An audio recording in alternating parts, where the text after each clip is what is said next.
Hello and welcome to another edition of Coffee with Graeme here on Amateur Sports TV. I'm your host, Graeme Forsyth. Thank you so much for tuning in to today's edition of Coffee with Graeme. We got a great show in store for you guys. We got our second look at the 2020-2021 MFHL U18 AAA season here on Coffee with Graeme. And today we're going to have 5 great guests joining us on the show today from 3 different teams. Can't wait to get into that. But before we do, we're going to be recapping some scores from this past Saturday's action in the MFHL, where there was a triple header this past Saturday. We saw Interlake Lightning open their season against the Winnipeg Avros in Seven Oaks Arena. We saw the Yellowhead Chiefs travel to Morden to battle the Pembina Valley Hawks, and we also saw the Westman Wildcats go into St. Anne to battle the Eastman Selects. The MFHL Score Report is brought to you by Pure Nata, natural beauty made in Canada. The Winnipeg Avros improved to 2-1 on their season this past weekend after a 5-1 win over the Interlake Lightning. Friesen notched 2 goals for the Avros in their win. Interlake looks to improve upon their 0-1 start as they face off against the Winnipeg Ice this weekend. The Yellowhead Chiefs beat the Pembina Valley Hawks 4-3 in Morden. Hayley Hodgnocki was the big story for the Chiefs in the win, as she scored her first career MFHL goal and added an assist in the Yellowhead Chiefs win. Yellowhead improves to 2-0 on the season, and Pembina Valley is still looking for that first win on their 2020-2021 campaign. And the Westman Wildcats go 2-1 after a 3-1 win in St. Anne over the Eastman Selects. Natalie Williamson stopped 21 of 22 shots in the Wildcats' victory, and Hayley Scrabba had a goal and an assist in the win as well, good enough to make her the MFHL Player of the Week. And as mentioned before, we got 5 great guests joining us on today's edition of the show. And the first guest we got coming on today is Guy Williams, head coach for the Westman Wildcats. And his team is coming off a 3-1 win against the Eastman Selects this past Saturday, where they went into St. Anne and took down the Selects. And for Guy and his team starting off the season 2-1, establishing themselves as one of the best teams in the league already at this point in the season. I had a chance to talk to Guy about what the 3 games have looked like for his team so far, the things that he's liked so far from his team and the things that he hasn't liked so far. And we also talk about the 13 returning players they got coming back to the roster this season. We talk about what the focus was in camp to building around those 13 players with the 7 new players that they added to this team. And we also talk about the matchup coming up against the Central Plains Capitals and what the preparation is going to look like moving into that matchup this Sunday.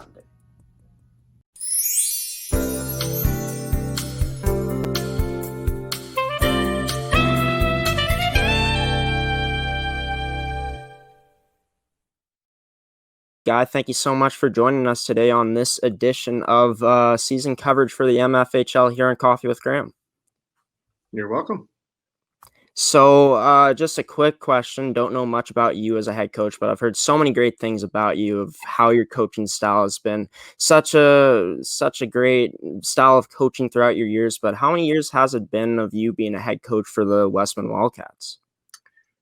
I believe I'm on 7 or 8 years at the midget level. So 7 or 8 years on the midget level. So you were coaching at different levels before this?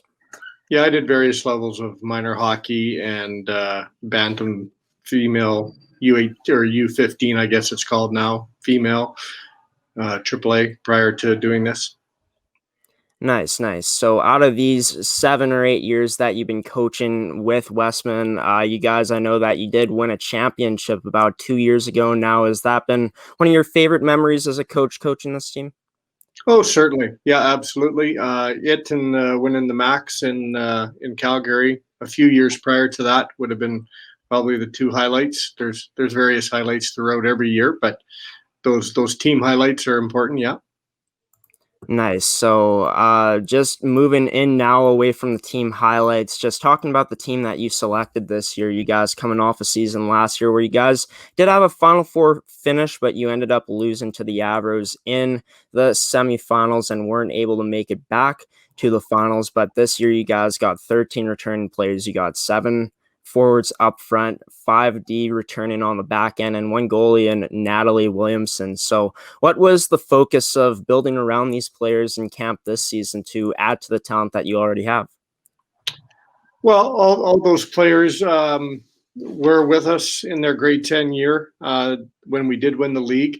I've had three of them for this will be my fourth year with them, and they're a great group of girls dedicated to improving their game and dedicated for team success. Every year you build a team. You want that experience. We haven't had it actually the last 2 years. We graduated 3 players off our team each of the last 2 years. So this is quite a crew of graduates for us leaving the program this year.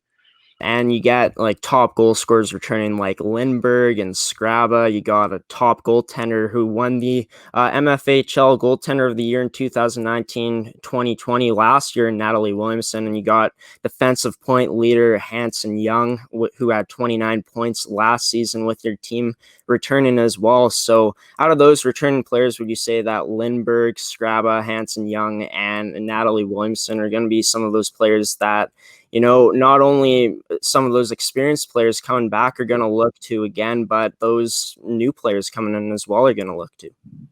Yeah, absolutely. That would be our key core. And we try and every year we try and make sure that we have good, strong graduating players who, I guess for lack of a better way of putting it, show everyone else the ropes, play the right way, be the right type of teammate, character, discipline. We really push to not have any players that are going to be baggage on your team. When you move forward, you want low maintenance players. When these kids go off to programs beyond ours, those coaches and those programs are looking for low maintenance players, and we're trying to develop low maintenance players that are highly skilled and highly effective. And what goes into that, developing those low maintenance players? We start early. We try and build a culture around our team every year. We host events where we bring in young female players. We do one in the fall. Unfortunately, not this year due to COVID, but we hold a jamboree every fall, and then we hold a spring identification camp, we'd call it, for our major peewees and bantams in our region, and our girls are involved in leadership capacities there, and we discuss, you know, what kind of representation we'd like to make to all these young players. We want it to be a comfortable place for them to come and play and want to strive to participate with. And you know, it's kind of we're talking about a female team here, but I'm going to use the term a brotherhood, you know, a brotherhood of female players. So a sisterhood, I guess you would call it. Yeah. And we try and instill that in our players. So a lot of our players were also part of those programs, and they look back fondly upon their experience coming to our jamborees and our skill, our identification camps and whatnot, and talk about how well they were treated, and they want to continue on with that. So it's essentially about building that sisterhood and building that family culture within your team that's made your team so successful, and building those low maintenance players and having them shipped off to college and having successful careers at that college level. Absolutely. And we've had a lot of success with that. And we know that, you know, we have to be honest with universities and colleges, and our players know that. And so when we are promoting our players or talking with colleges, universities about our players, we are straight up and honest with them, and we make sure our players understand why we need to do that, because that sets a relationship with those colleges and universities, and they begin to trust the type of player that we're going to move on to them. And one of those players being Charlie Lindbergh, committed to the University of Regina this offseason. And one of the quotes from the Coach Hodges from the Regina Cougars was that she's a heads-up player who makes strong decisions with and without the puck. So just talking about Charlie and her years with Westman, have those been things that have kind of, always been there with her IQ, because playing with and without the puck, it stems from IQ, but has those always been strengths in her game from the very start, or is that something that Charlie's kind of built up throughout her tenure with the Westman Wildcats? I would say a little bit of both. We saw the potential in Charlie back in Bantam. She started with our program as a Bantam. Her and Scraba and Hanson Young, all three came in the same year, and they all had that heads up part of their game. We trusted Charlie to be a centerman primarily in her Bantam year, which is we told her early on that you're going to make mistakes here. You're going to play in our third line. You're going to learn the right way to play the game, and we're going to accept mistakes, because mistakes provide an opportunity to learn. And so I think when players know that they have the opportunity to learn in a safe environment, then they can flourish in it. And Charlie is a very responsible player for us. On the weekend, watching her play against Eastman, she's doing all the right things on the forecheck, the same things that we're trying to instill in our newer and younger players into our program. And the reality is, the further you go in hockey, male or female, the more important your play away from the puck is. And so you got to do all those little things away from the puck the way the coach wants you to, if you're going to want to be in the lineup every night when you go off to university.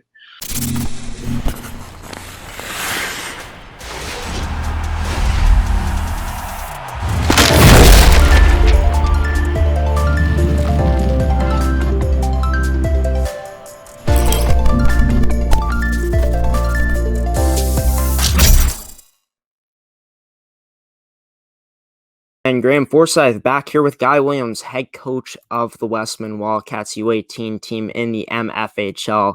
Joining me here on the show today, and Guy has loads of experience in hockey. He's been the coach of the Westman Wildcats at the U18 level for the past 7 to 8 years, as he did say before the break earlier on in the show. But just talking about the returning players that they got coming back into this season for this year before the break. And we also talked about, some of the returning players that they're going to lean on this season, like Lindbergh, Scraba, Hanson Young, and Natalie Williamson. But moving into the start of your season, before we move into the last game you guys did play against the Eastman Selects, where you guys did come out with a 3-1 victory. You guys started off your season last Saturday, where you played the Pembina Valley Hawks, and you guys won that season opener 4-1 in that game, and you guys outshot Pembina Valley in every period except for the first one. You guys had power play goals. You guys had penalty kills.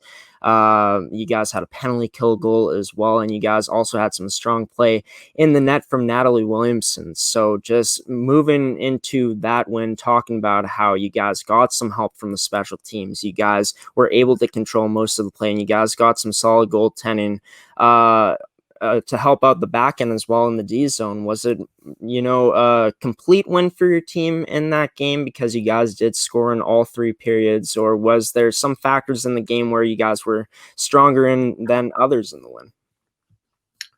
Yeah, certainly 2 power play goals. We're happy with that. The shorthanded goal, that's always a bonus. We made a lot of mistakes that night.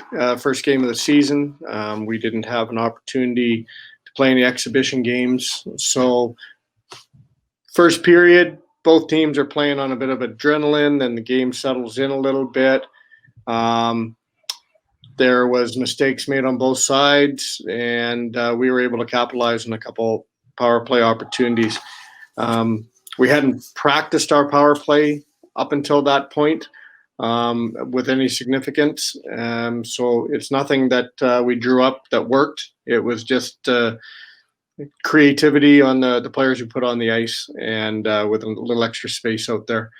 The game provided us lots of opportunities to learn from our mistakes, and when we went over video, we had a a healthy few to go over before our game Sunday against the Ice. And yeah, we want to continue to get better every game.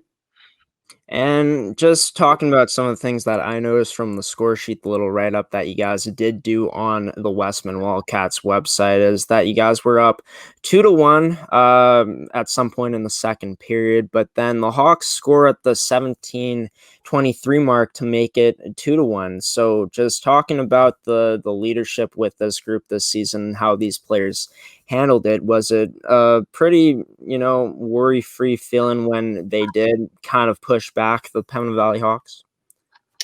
Yeah, it's a long season. I think the more experience you get coaching, the more trust you have in your players. You say all the things on the bench. We want to push back here. Let's have a response shift. Pretty confident that the veterans on our team, they've heard that before. They know what's up. It's a 60-minute game. You're going to have, I guess what we kind of say is you're going to have your ups and downs, your peaks and valleys in a game. You want to ride the wave when you're up as long as you can, and you want to spend as little time as you can when you're down in the bottom of the wave. And they generally, it takes somebody. It might not be one of your top point getters, but somebody's got to respond with a good shift, and then a line's got to respond with a good shift, and that's how you regain momentum in a game.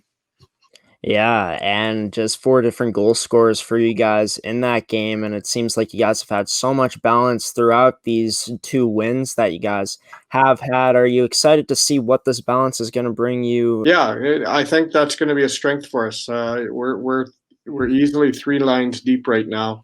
I'm comfortable that we could get scoring from any one of those lines, and that's with Scrabba playing on the back end. And who knows, maybe that's going to be a big bonus for us as we move through the year.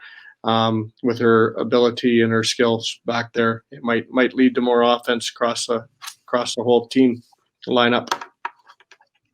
So you got Scrabba playing on the back end this season. Yeah, Hanson Young had to have surgery last week. It was something that we knew was coming, and we expected from the start of the year. And so she's going to be out at least till the Christmas break.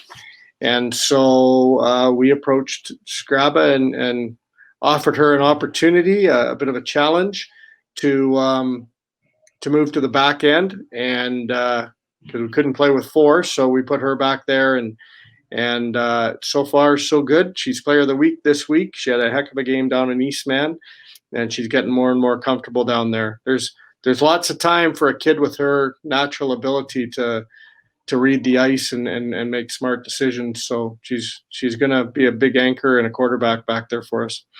Moving into that 4-0 loss you guys did suffer against the Winnipeg Ice last Sunday. I know that looking at the score sheet, you guys did outshoot the Ice again. Not again, but you guys outshot the Ice. You guys outshot your opponent for the second game in a row in your young season. Talking to Eugene Kaminsky, head coach of the Winnipeg Ice, last week, he said that they went on 2 early penalty kills, and they were able to kill that off, and it was due to their goaltender Morgan Baker.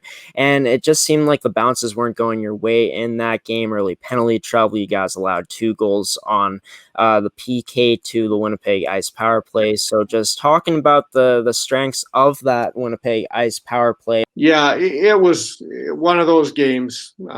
Years ago, I might have got a little more worried about it. I was pretty satisfied with many aspects of that game, especially as we fell behind 3-0.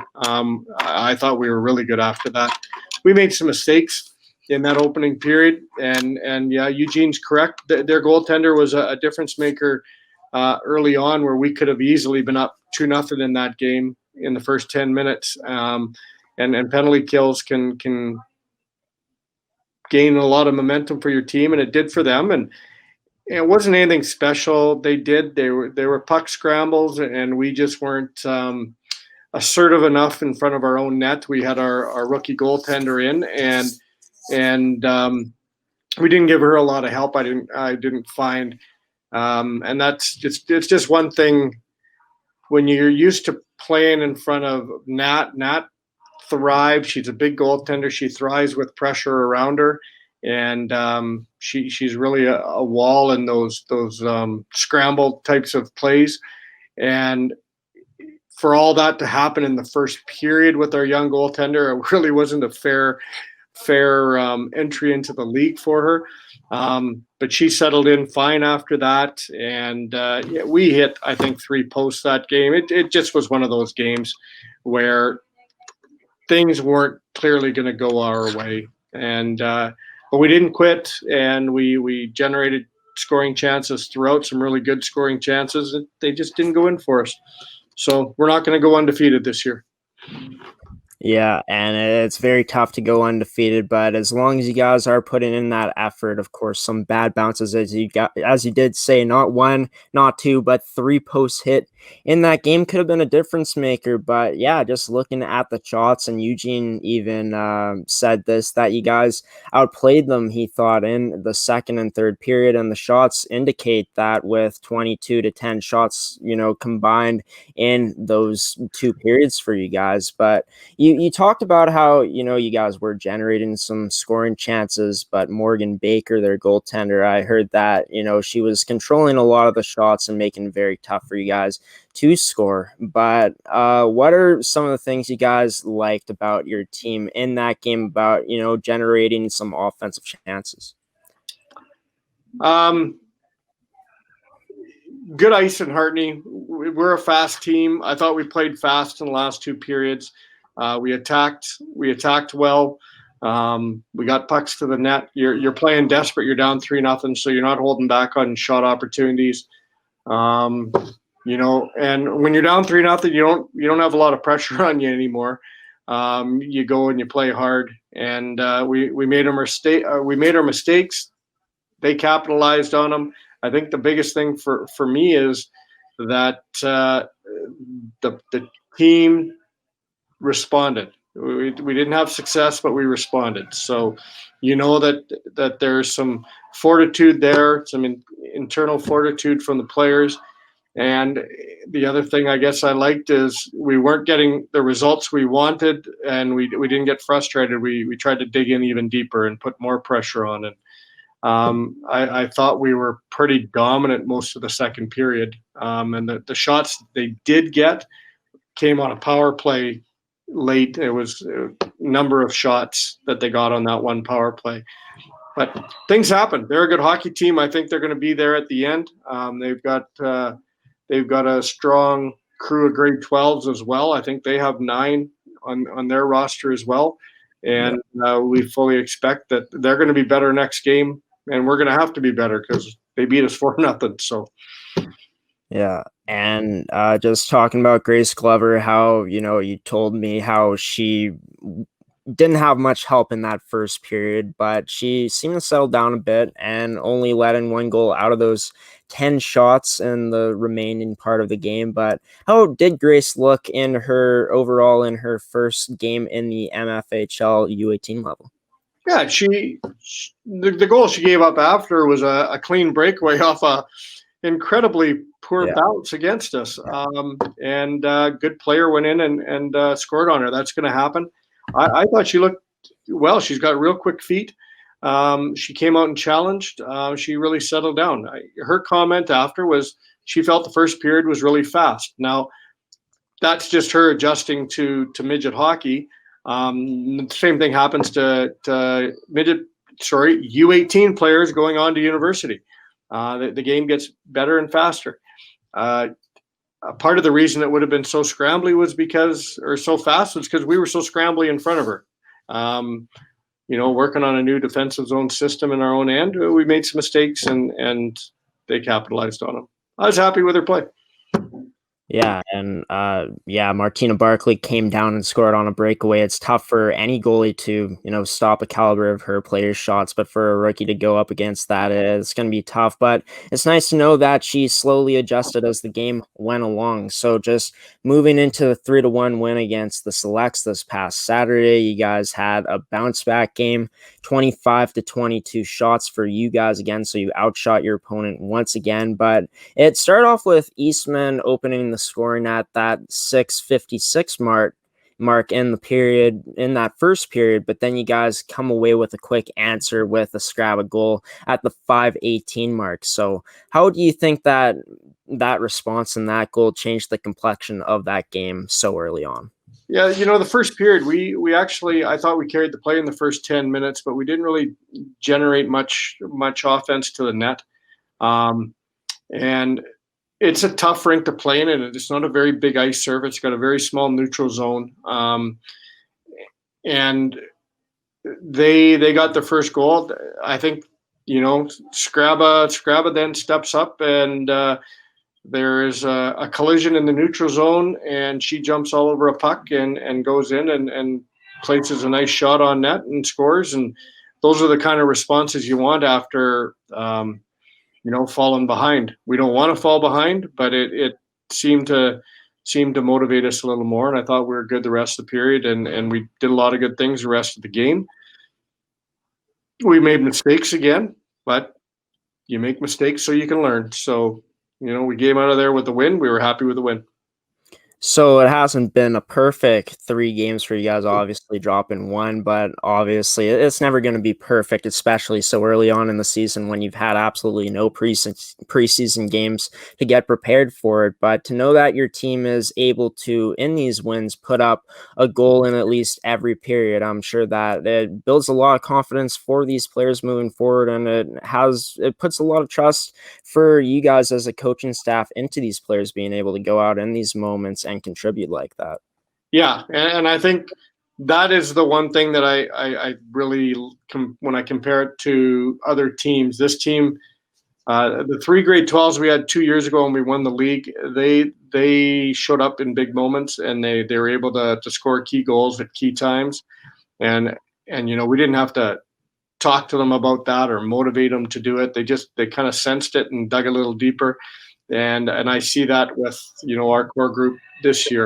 That's the hope, that they're gonna dig a little deeper. We just got more of them this year to do that. So looking forward to it. And Natalie Williamson, 2 games so far, 44 shots against and only 2 goals allowed. And she's coming off a season last year where she won the MFHL Goaltender of the Year award. And, just looking at these numbers, if it's any indication about where her play is going, it looks like she's in for another season that could put her up for that award. But has there been things in Natalie's game that you think she's gone better in at this point in the season, or do you think that there's still some time for her to grow into those strengths even more? Any player can continue to grow. Natalie's becoming a better puck handler, and that's a curve we want her to take. She has to be confident to go out and make those plays and make those decisions, and it helps our D-corps recognize what she's doing, and then we can leave our zone a lot quicker when she does that.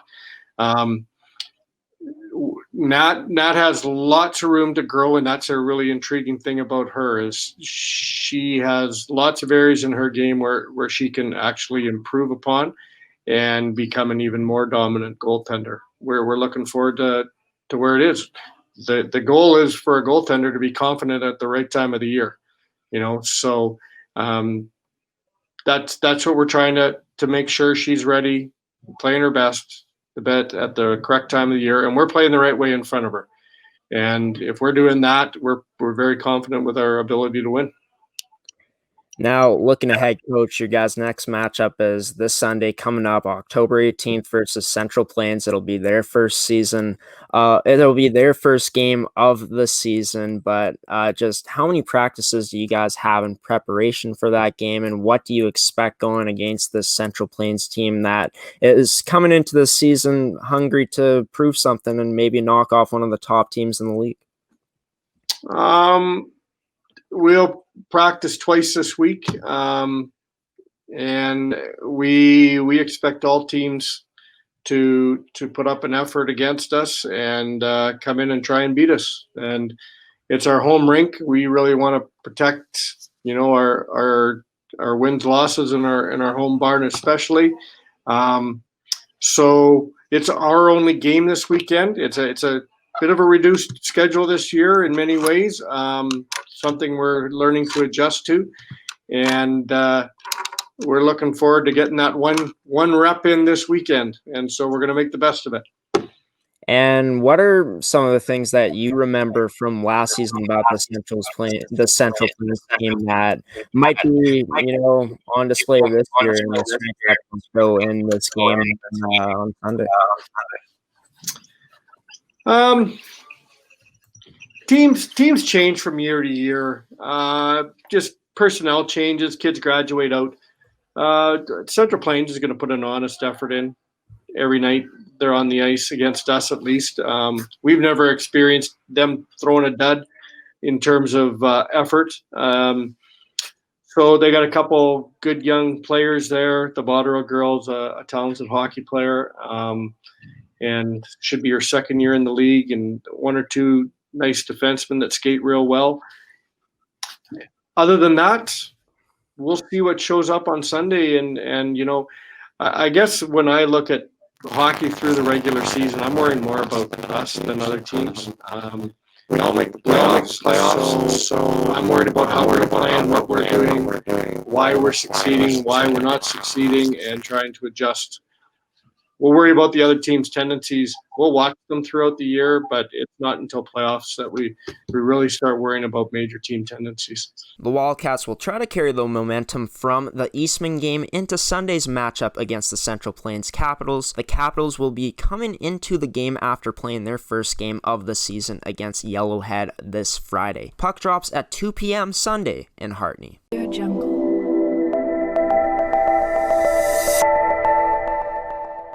Audio Jungle.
Audio Jungle.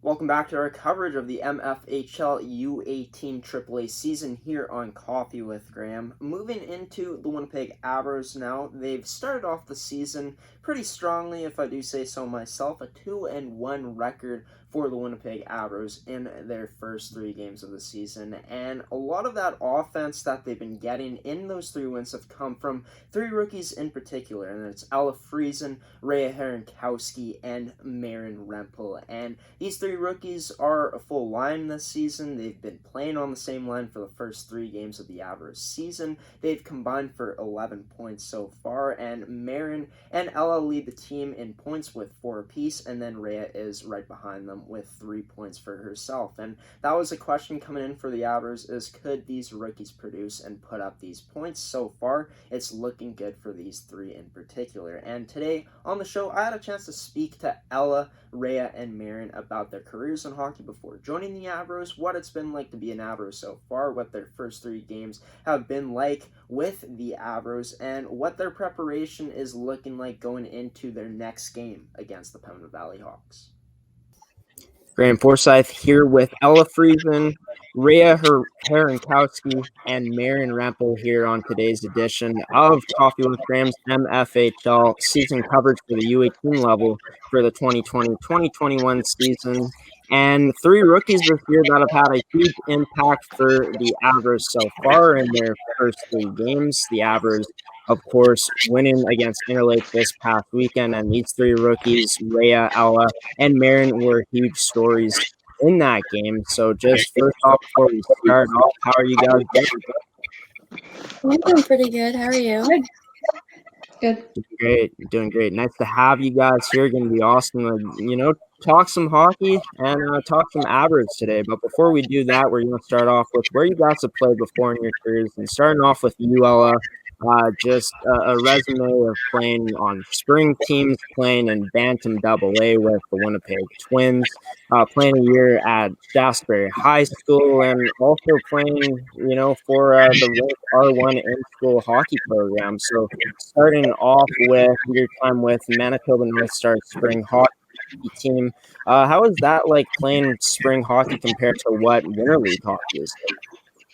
Well, for Winter League hockey, I have played with the girls for years and years, but for spring, it was really nice to play with girls that like from all over the city and all over Manitoba, and it's really neat because we've never played with them before, and so when you have a team that you know everybody and you know their skills, it's kind of hard to play with people that you don't really know.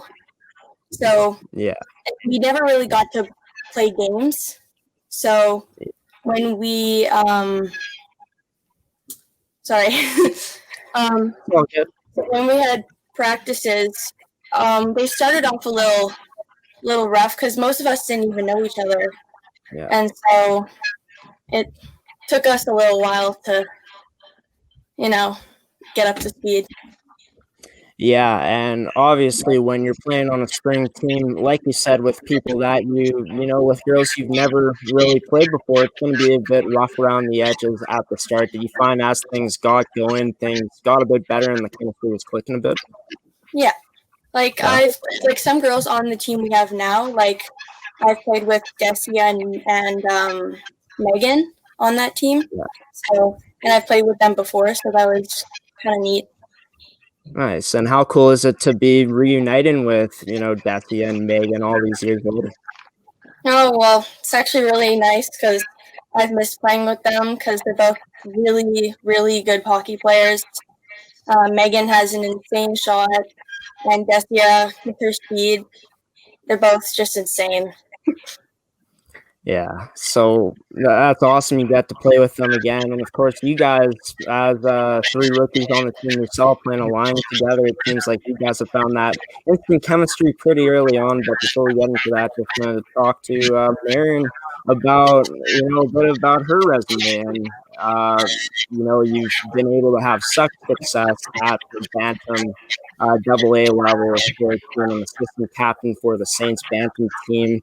Moving in 2018-19, moving up to being the team's captain in 2019-2020, the season before you joined the Winnipeg Avros, which is this season. You made the Bantam AA All-Star game last year as well. You're a three-time AA city champion. So just all those great accomplishments at the AA level, but is it going to be the championships you remember from playing there, or just the friendships that you built throughout those years? Definitely the friendships. Those girls that I played with since I was 6, some of them. So I think that's what you take away from those experiences the most. The championships are always an added bonus and always create more great memories, but it's definitely the friendships. And reading another award that you won was the 2019-2020 Saints Bantam AA Outstanding Teammate Award. So how did you feel being able to be honored with that award last year after the great season that you had? That was such a big honor for me. I think everything that happens on the ice is great too, but I think at the end of the day, that's one of the highest compliments you can receive, that your teammates respect you and that they think that you've been able to help them. That's a really great thing to achieve. And during those years with the Saints team at the Bantam AA level, of course, everybody has certain styles and, things in their game that are always with them, and then they, improve other parts throughout their game, throughout, their career in hockey. But for you, were there things that you really focused on and emphasized on improving throughout those years playing with the Saints? I think in the past couple of years going to Bantam, I think a big thing for me was recognizing that your role can be different based on your teammates and the kind of team that you have, and that the most important thing is not scoring all the time. You can contribute to your team in lots of different ways. So I think figuring out what way that you can contribute to your team, whether it be defensively responsible or getting assists, are just as important as the other things.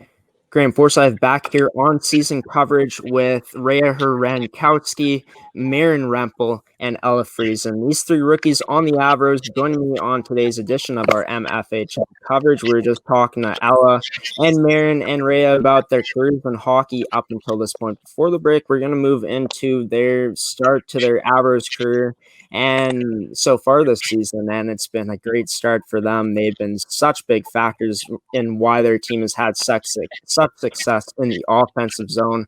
But just Rhea said that my question cut out a bit with her, so we're going to ask the question again about her 2 seasons with the AA Titans, and just talking about your tenure with the Titans, your 2 years there, obviously 2019, the season there with the Titans team, being able to become an assistant captain, making it to the Bantam AA All-Star game in that year as well. I'm sure like in any season when you're able to become an assistant captain and when you're able to make it to a AA All-Star game, that says a lot about the type of player you are and the character that you bring. But were there things in your game that you improved upon throughout the season that year to make it to where you were in that position, or were there things that you were doing before that you amplified in your game that season to have such a successful year? I think I lead by example on the ice, so that's one of the reasons why I was an assistant captain on the team. I'm not like a loud, like a vocal leader, but I think I lead on the ice, yeah. And then I played with those girls for a really long time, so all of them, it was like we had lots of chemistry together. And then so the players, we chose who should be captains and stuff of the team, and people chose me because I was a leader on the ice, and yeah. Nice. So how did that feel, knowing that your teammates are the ones picking who, these captains are, for them to pick you as one of them? I'm sure that was very special for you. Yeah. Awesome. So would you say that there were some parts in your game in that season that you improved upon as the year went along, or was it due to the fact that you put in so much work in the off season to get better at those things moving into the season, of why you're able to have all-star caliber season? Yeah, I think my speed really adds to my game. That's mostly, and I'm really smart, make smart plays and stuff. And that's one of the reasons why I was chosen for the All-Star game.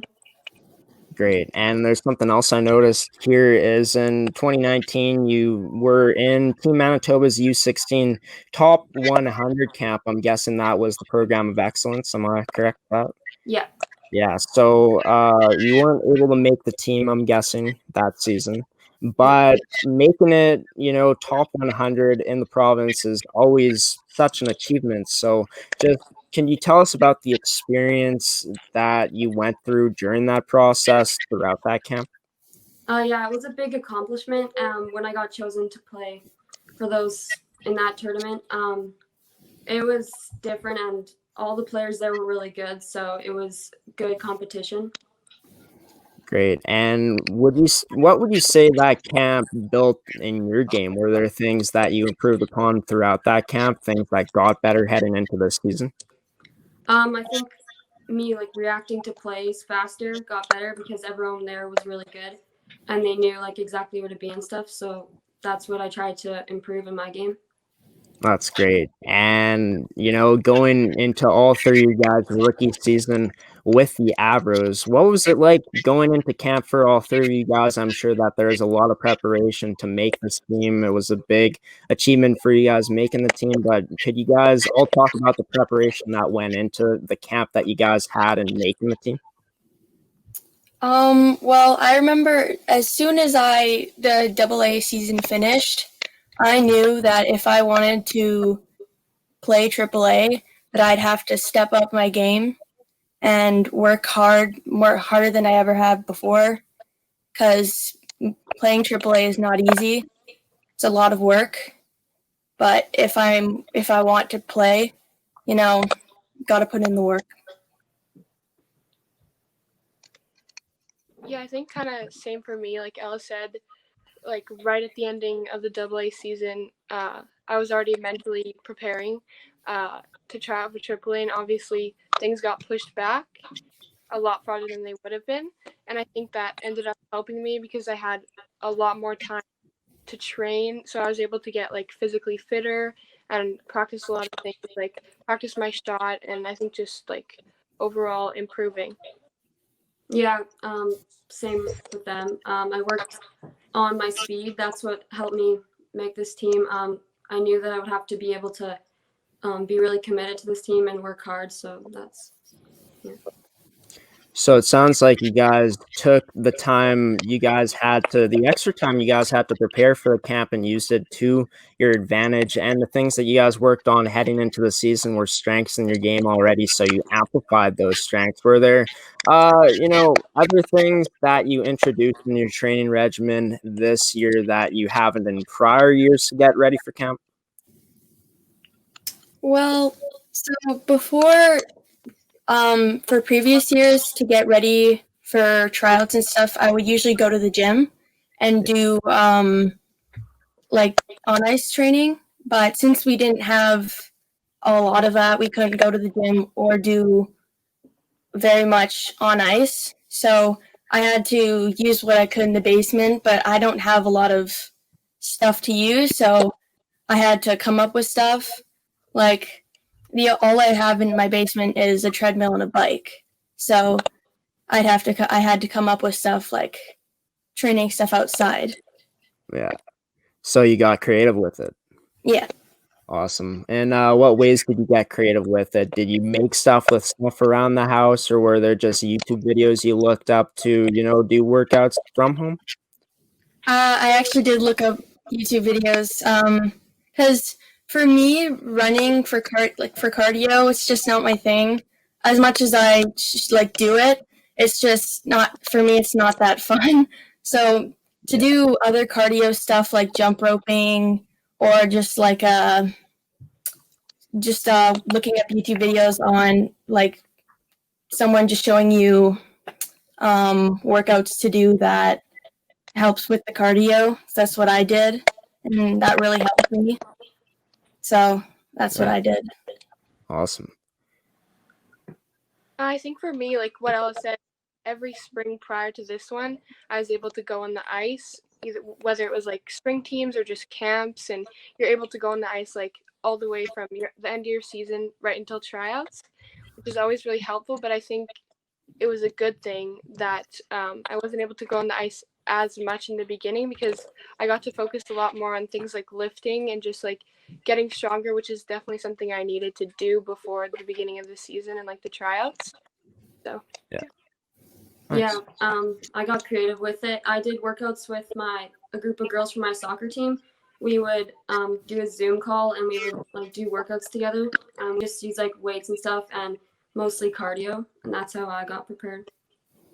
Nice. And of course, you guys had a phenomenal camp, obviously, being able to make this Avros team that made it to the finals last year got canceled due to COVID-19. But a team that was in position to win a championship, you guys come in this year as 15-year-olds and you make this team. How did it feel? It was honestly, like, I didn't, honestly, I was in shock when I got the call.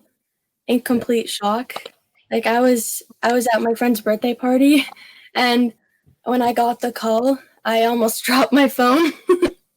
It was just so much joy. Yeah, me and my parents, we were all really happy when I got the call. It was really exciting. Yeah, I was really excited. I was really excited about it because I remember wanting to make this team for so long. Like I remember seeing, graduates from the Avros going on and doing like really great things, and I always thought that if I was ever able to make this team, it would be success in my hockey career for me. So Yeah, and obviously there's so many opportunities with any team in the MFHL to move on and further your hockey career, and you guys at such a young age already making such an impact out there, making this team at such a young age, it's such an accomplishment.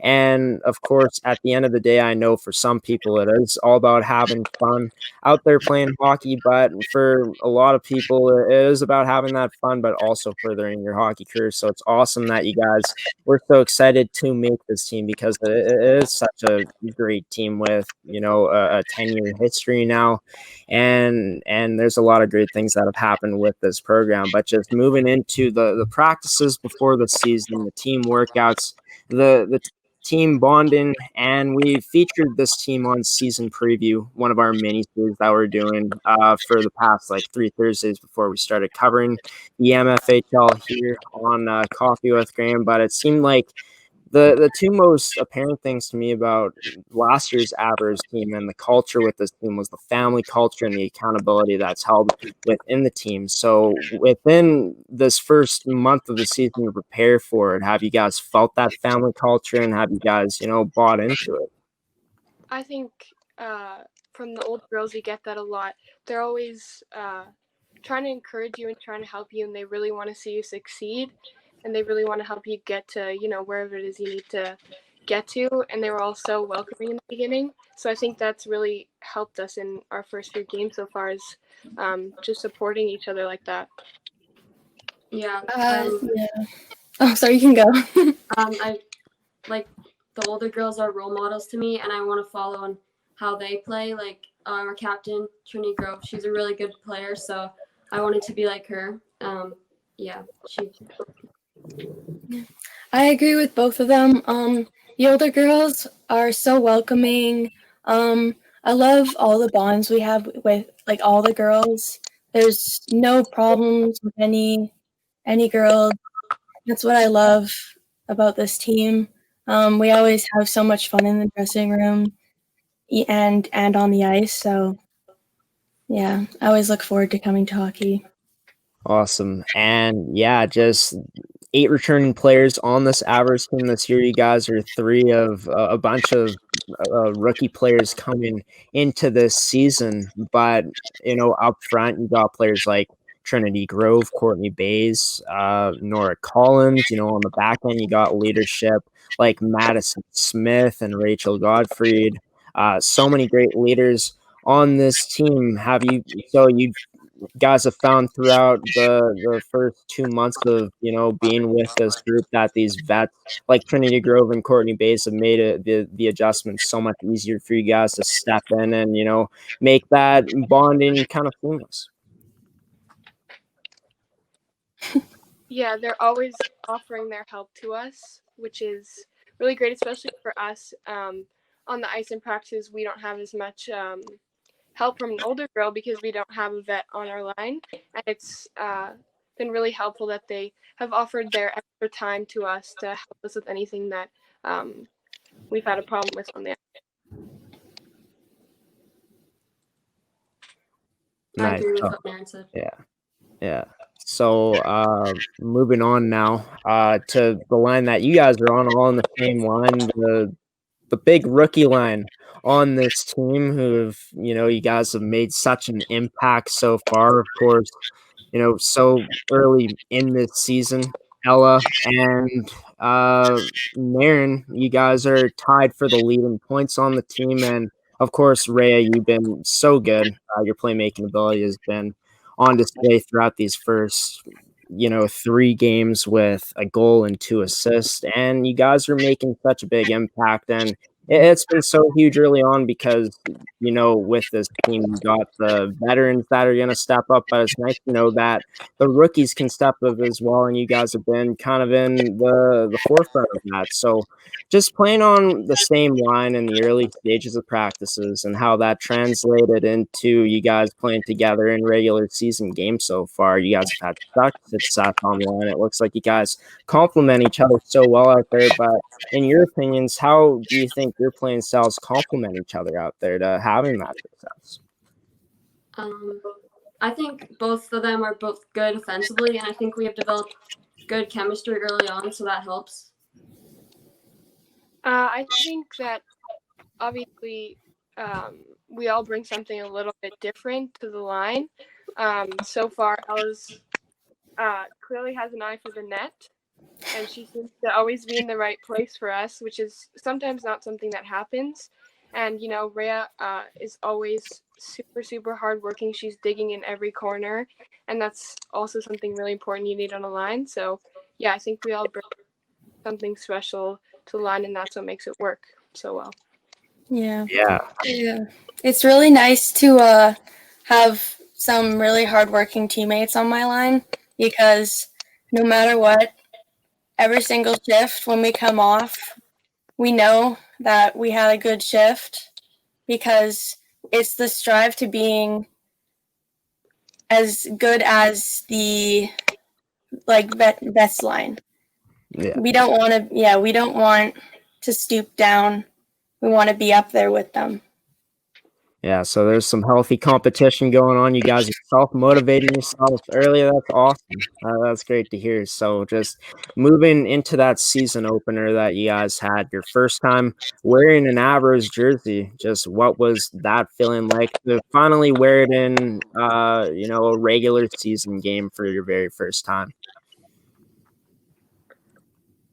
It felt like a big accomplishment, like you said before, like watching this team play for a long time and wanting to be on this team. It was just a big accomplishment to know that we were the ones that were on this team.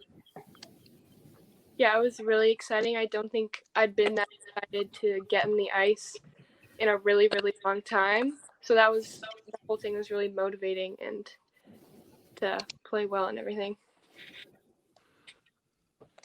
Yeah, I agree with both of them. Yeah, it was just so exciting. Nice. And other than that, just getting your first taste of MFHL hockey at the U18 level, it was a bit of a different year because with COVID-19, there's a lot of changes made to the league, a lot of reduced schedules, in the sense that there's no exhibition games, not as many showcases, but it was your very first taste of a game in the MFHL at the U18 level.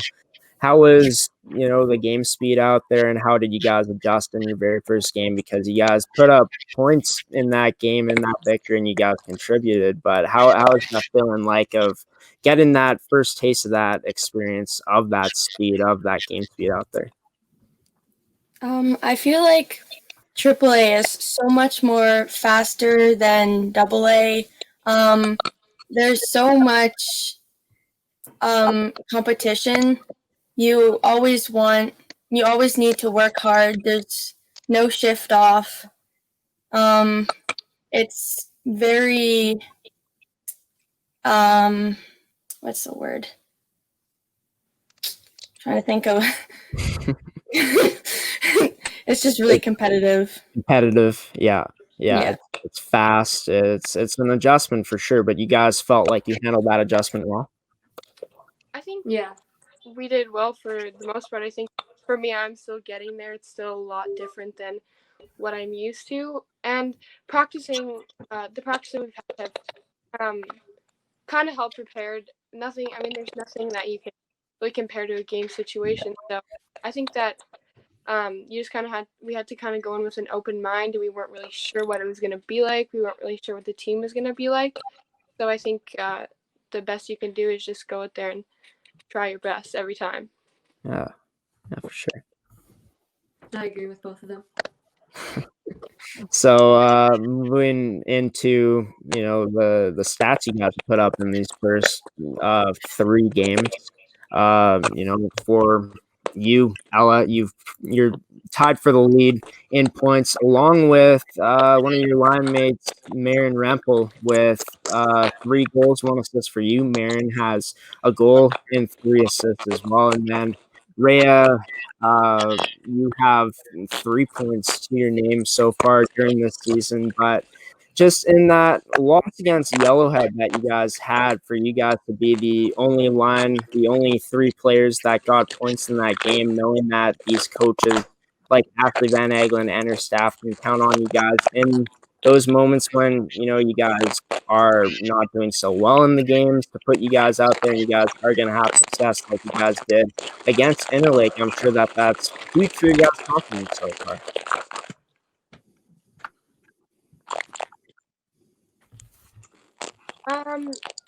Yeah, I think that for us, these first 3 games have been about trying to prove ourselves, I think. I don't think that anyone was quite expecting us to put up this many points so quickly, because we are really new to it. And I think that our goal wasn't really that. It was more to, just be like a defensively responsible third line. I think that was a really, really great bonus, and I think it helped us prove ourselves a lot and show everyone watching and our coaches as well that if they need us, we can help out with that.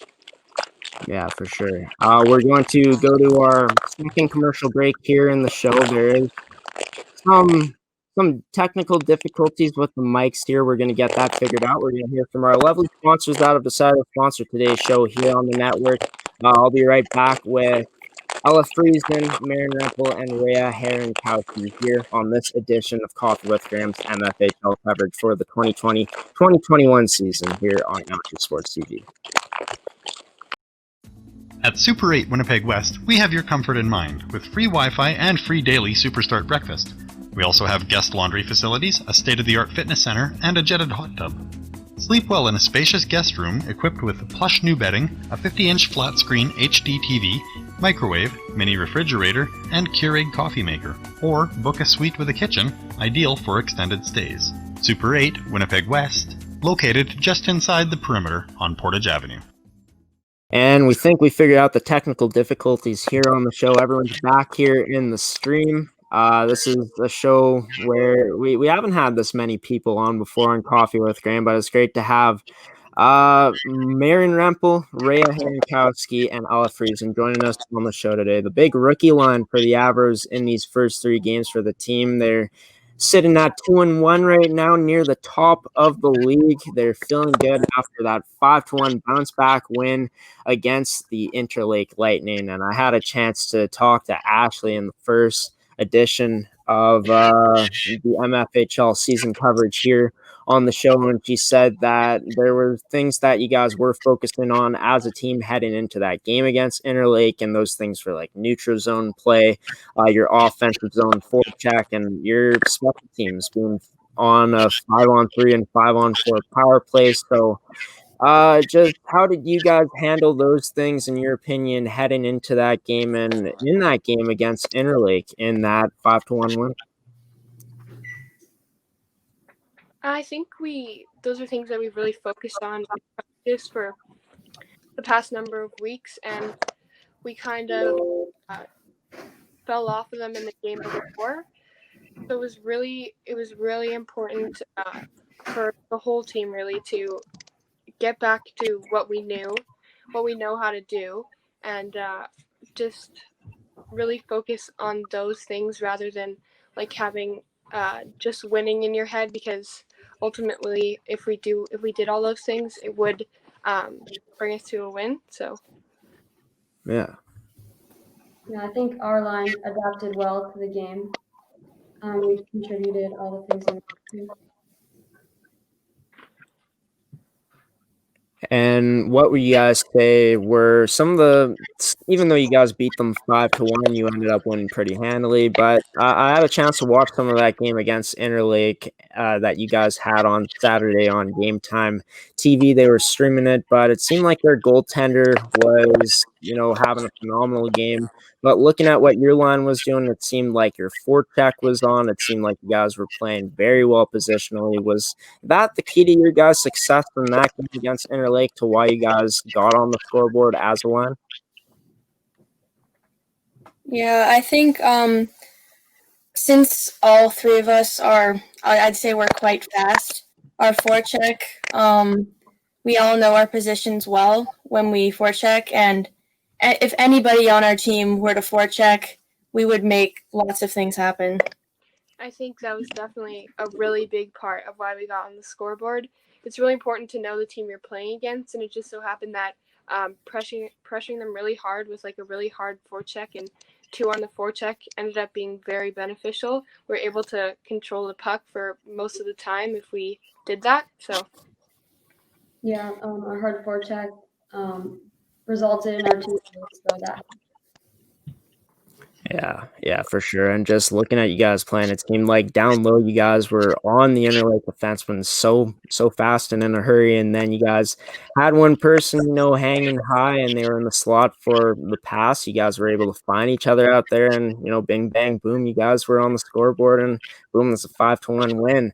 But just heading into your next game, the preparation for the next game, you guys don't play for a while, but you got a week of practice here. You guys play Pembina Valley next, a team that you guys, you three haven't played yet in your career. But of course, you don't know this team at all. But going in, there's things that you can control, and that's the preparation of how you guys treat your regimens, your bodies heading into that next game. So is there anything that you guys do to prepare for these games after long stretches when you have a game, 1 week and then you're pretty much off for 1 week? Is there going to be emphasis on that preparation going into this game?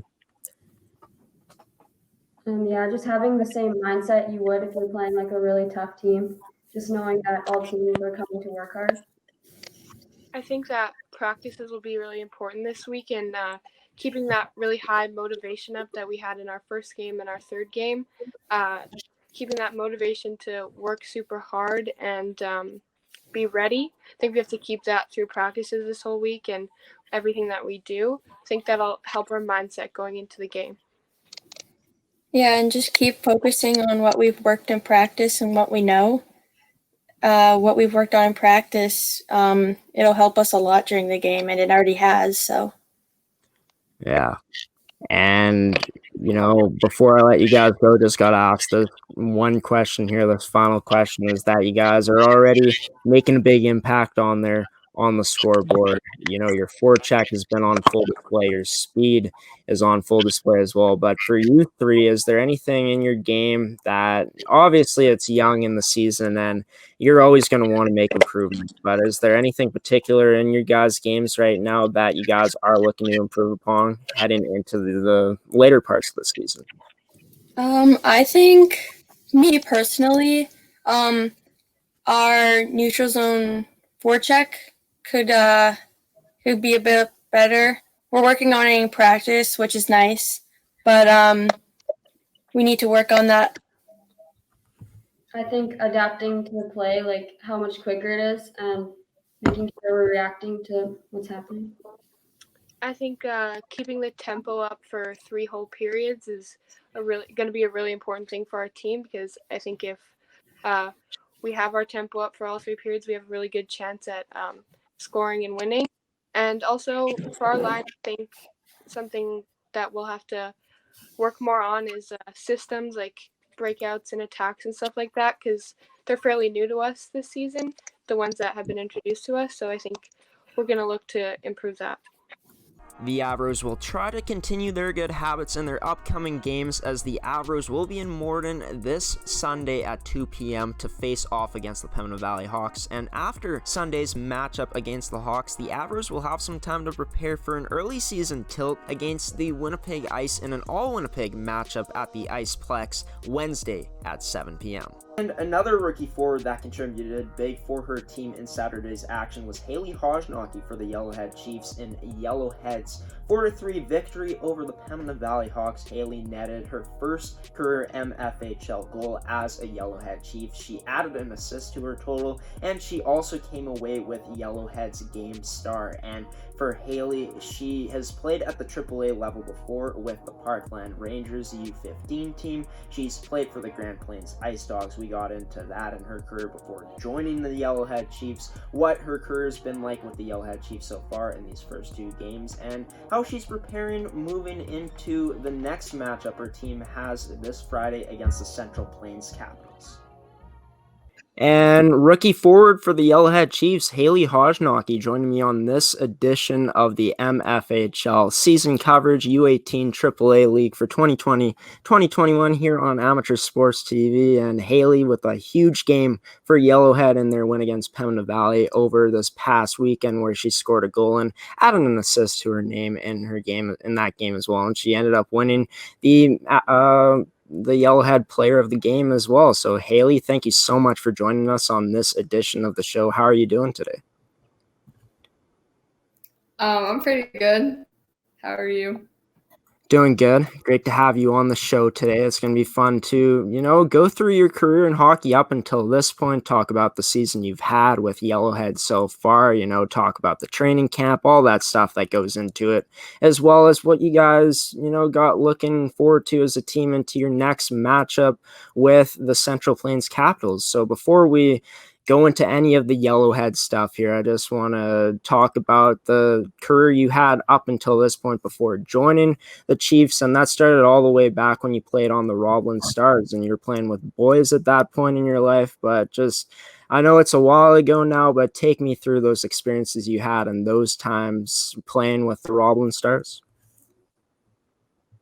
I honestly can't really remember most of it, but I remember having a lot of fun. But up until Adam, I switched to girls hockey for Foxhorn Foxes, and those were pretty good years. And then I went to Grand Plains Ice Dogs and Parkland Rangers in the Parkland region, and now I'm playing Yellowhead. So sweet. And I know that boys hockey, girls hockey, there's a bit of differences between the two. Obviously, it's going to be at that age, it's not as physical because there's no hitting at that age. But could you take me through some of the differences that you remember of just playing with boys compared to playing with strictly girls? They didn't pass me the puck very much, so I feel like I developed a lot more with girls hockey. Yeah, so they're kind of selfish out there, not really. Yeah. So not really giving you the puck, not being able to, let you reach your full potential out there at an early age. So it's nice that you decided to switch to just girls hockey at that point in your life. So after you made the switch, what differences in your game at that point in your life did you see kind of, translate to the strictly girls hockey? I wasn't scared to just have the puck. I wouldn't throw it away as much. I would actually skate with it. So that's pretty much the main difference. So your style of game now is you're a goal scorer. You scored a lot of big goals with Parkland. Of course, your role with Grand Plains was probably the same. You were the big goal scorer, but was your style of game at that early age kind of different from, the player you are now? I would say even now and then I'm more of a pass first kind of player. If there's an opportunity to pass, I'd probably take that over shooting, but I don't know. That's just what I think, but. Yeah. So would you say that your IQ kind of goes into that because you can put the puck in the net, but you always know when to make the right play at the right time? Yeah. how important do you think it is to implement off-ice training into your game, even though, you're at such an early age, you weren't the age you were now, but how important do you think it is to implement those off-ice training strategies into your game? It's pretty important because you want to build endurance, obviously, and use strength to be able to move around the girls and bump them when you need to. If you don't have that extra strength, then you won't be able to do it. So that's pretty important. During the early stages of your off-ice training in your career, were there things in your game that you decided to take a focus to, or was it more of a general focus of the off-ice training at that point? I noticed I need to build my strength a lot because I was pretty small. So I could get knocked over pretty easy. I mean, it's still not great, but now I just build my strength a lot. Yeah. So moving into your time with the Grand Plains Ice Dogs, what would you say your role was on that team? Probably goal scorer too. Yeah. Same thing. And then just the strengths in the D zone too, because we know you're a great offensive talent, but what about your strengths in the D zone? Yeah, that's not as good as my offensive play, but I try my best, I guess. So yeah, so you'd say you're more of an offensive talent more than you are that defensive talent. Yeah. Yeah. Are there some things you're working on this season to improve your two-way game? What was that? Sorry, I think my mic cut out, but are there things you're looking with Yellowhead this year to improve those parts of your defensive game? Yeah, just focus on getting back in time to be in the play, stay in the play all the time. Yeah. And what are some of those things that you're working on to doing that? I just keep my feet moving and never stop skating. Head up. Yeah. And would you say that's probably, it's always talked about with so many coaches, is if you're not moving your feet, you're not going to get much success out there. But how important do you take that emphasis of always moving your feet out there? I think that's very important. Yeah. Yeah, nice. So moving into your time with the Parkland Rangers AAA team, you were a captain on that team in one of those years, a big goal scorer as well, but just your attributes as a leader, were you more of that loud leader out there in the dressing room, or were you more of that player who kind of leads by example on the ice and kind of has that quiet personality? I would say I was a little bit of both, I guess, because could tell them what to do, what or when I needed to, but sometimes I would just kind of show them how to do it, but not really say anything. So yeah, a bit of both. Nice. So moving into this season with Yellowhead, of course, you're coming into this team being a rookie, a 15-year-old. You had a great resume playing with Parkland and with the Ice Dogs as well. But you came into this team with a big resume, and obviously it paid off. But would you say that stemmed from the focus of your off-season work this year that really gave you that push of making it on this team? I guess. I don't know. My tryouts, they didn't go great, exactly how I wanted to, but because I was pretty nervous. But then on the third, or the last day of tryouts, I really finally got it together. So I think they realized I could be more than what I was showing them. Yeah, for sure. And nerves are always such a huge thing. You're coming into this environment where you're trying to make a team where it's the highest level of female hockey at the Manitoba age level for AAA at the U18 levels. So what do you think is what do you think is going to be a big part of working on those nerves throughout the season? Do you think it's going to be more, the more you develop the more those nerves are going to go away? Yeah, definitely.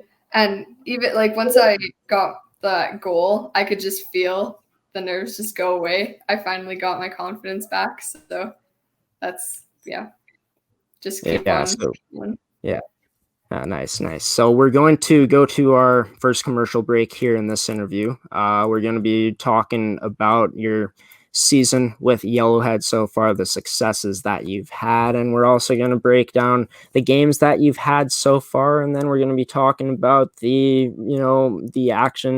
season that your team is going to have moving forward. So I'm here with Hayley Hodgnocki, rookie forward for the Yellowhead Chiefs. We're going to hear from our sponsors here on the show, but we're going to be back in just a moment with Hayley Hodgnocki, rookie forward of the Yellowhead Chiefs.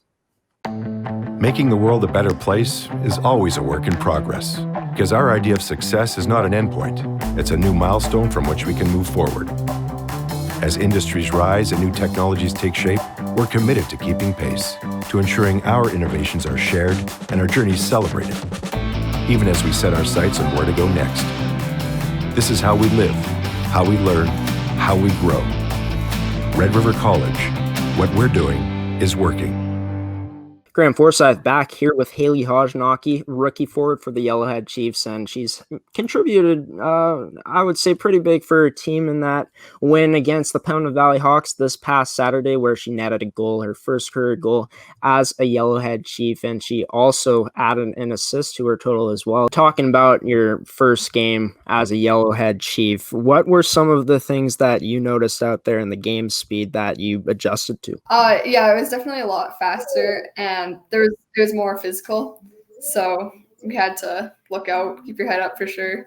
Before we get into the game, just making the team, the feeling that you had when you made this team, because as you said, you didn't have the camp you wanted, but then in your last tryout, you finally were able to, make some noise out there on the ice. But what was that feeling of getting the call of you making the team?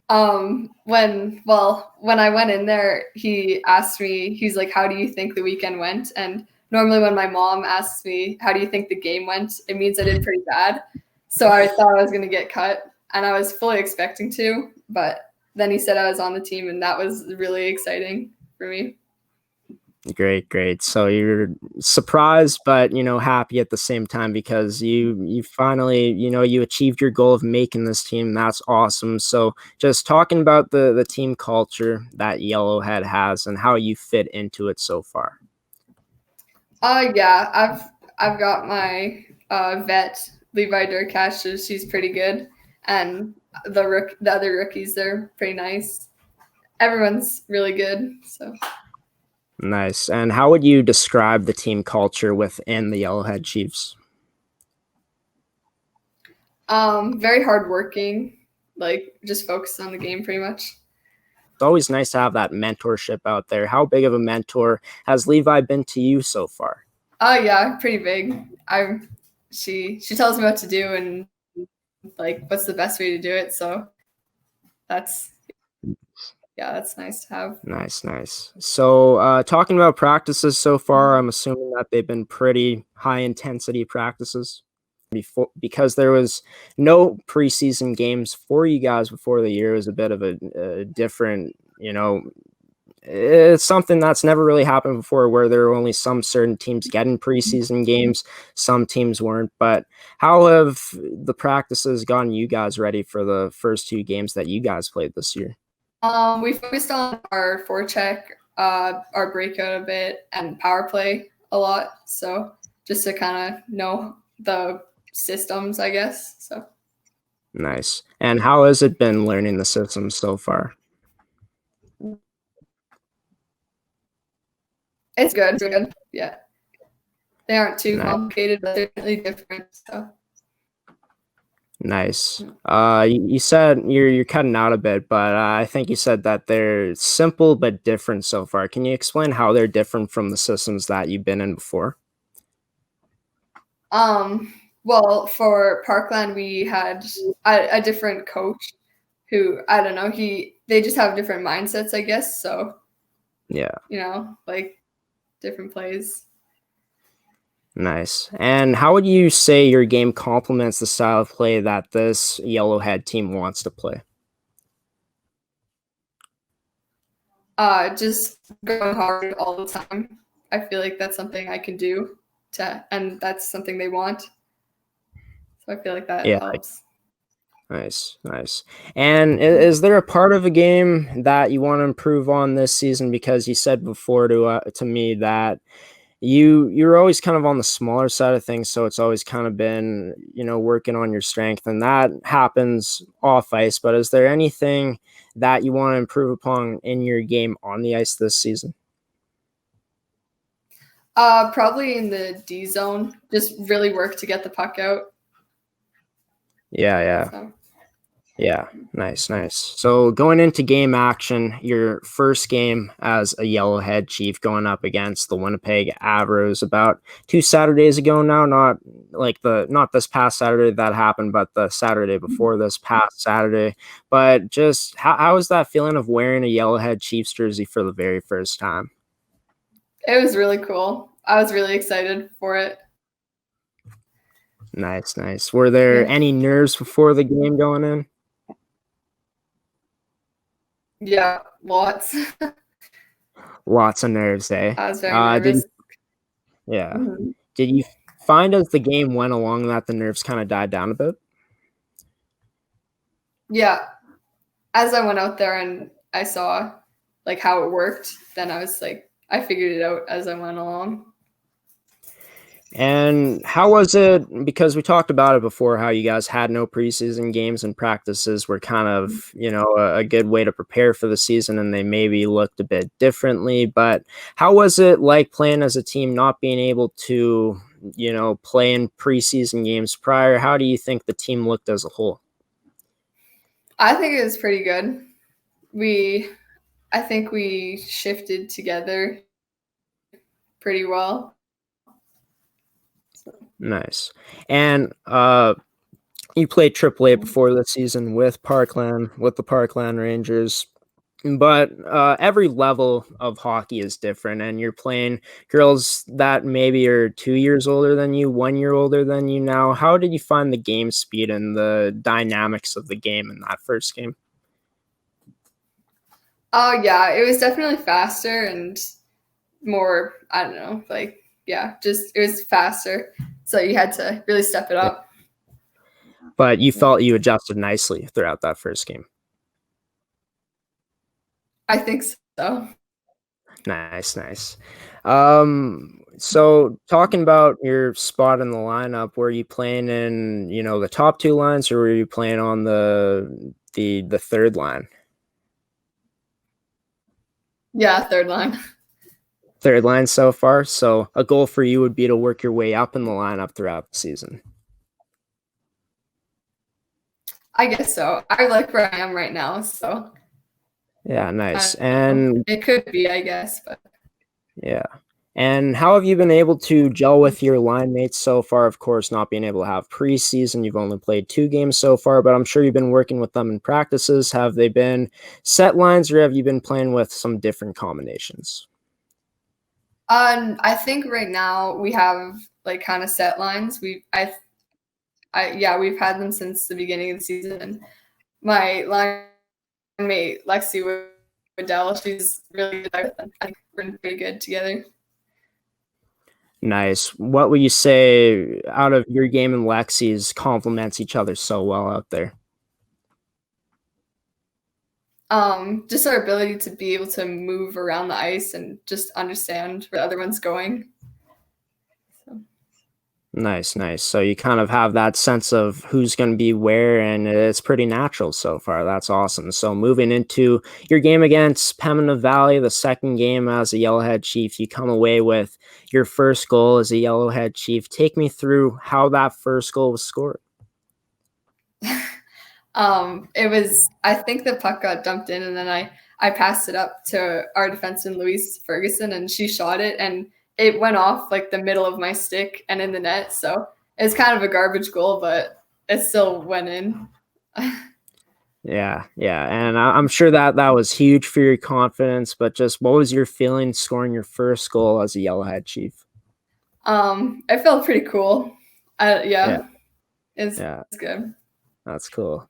Adding an assist to your total as well. Just you talked about how you're you are a goal scorer, but you also, like to be a pass first player as well. Can you take me through how that play happened with the assist and how you're able to find your teammate on that goal? The puck ended up behind the net because Lexi cycled it, and I picked it up and I was going around and I saw our captain Joey Simon coming in, and I just thought, yeah, that's a good person to pass it to, and she was calling for it, so just passed it to her, and then I'm pretty sure it was top corner, so it was pretty good.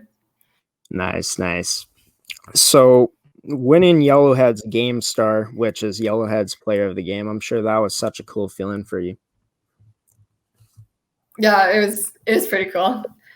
I wasn't really expecting it, but That's cool. So now moving forward for you guys coming off back-to-back wins in your first 2 games of the season. You don't play until next Friday coming up against Central Plains, and it is a home game for you guys, but you guys got a practice before that game. You also got a dryland session. For you, what is the focus going into these practices and these dryland sessions to get ready for that game against Central Plains?